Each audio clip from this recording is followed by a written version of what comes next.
សម្រាប់បងប្អូនដែលសង្ស័យតែខ្លួនឯងមានជំងឺកាមរោគដោយសារតែយើងមានដៃគូរួមភេទច្រើនហើយរាល់ពេលរួមភេទមិនដែលបានការពារត្រឹមត្រូវសោះនេះហើយគឺជាមូលហេតុដែលអាចឲ្យយើងប្រឈមនឹងការឆ្លងនៃជំងឺកាមរោគអញ្ចឹងដើម្បីបញ្ជាក់ថាយើងមានផ្ទុកជំងឺកាមរោគឬអត់យើងអាចធ្វើតេស្តដើម្បីបញ្ជាក់បានតាមរយៈការធ្វើតេស្តឈាមនិងទឹកនោម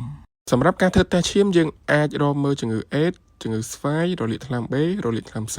សម្រាប់ការធ្វើតេស្តតាមទឹកនោមយើងអាចរកមើលមេរោគរហូតដល់12ប្រភេទតាមរយៈការធ្វើ PCR មេរោគទាំង12ប្រភេទដែលយើងអាចធ្វើតេស្តតាមទឹកនោមបានមានដូចជាមេរោគនៃជំងឺពុម្មេះទឹកបាយពុម្មេះទឹកថ្លាមេរោគដែលឲ្យតបៅពងទឹកពងបែកហ្នឹងគេហៅ herpes simplex ប្រភេទ1ប្រភេទ2មេរោគផ្សិតមេរោគ Trichomonas មេរោគ Mycoplasma Ureaplasma មេរោគ Gardnerella vaginalis និង Treponema pallidum ដើម្បីរកជំងឺស្វាយអញ្ចឹងបើបងប្អូនមានចំណាប់អារម្មណ៍ចង់ធ្វើតេស្តឈាមធ្វើតេស្តទឹកនោមស្វែងរកជំងឺកាមរោគអាចតាក់ទងមកលេខទូរស័ព្ទខាងក្រោមនេះបានសូមអរគុណ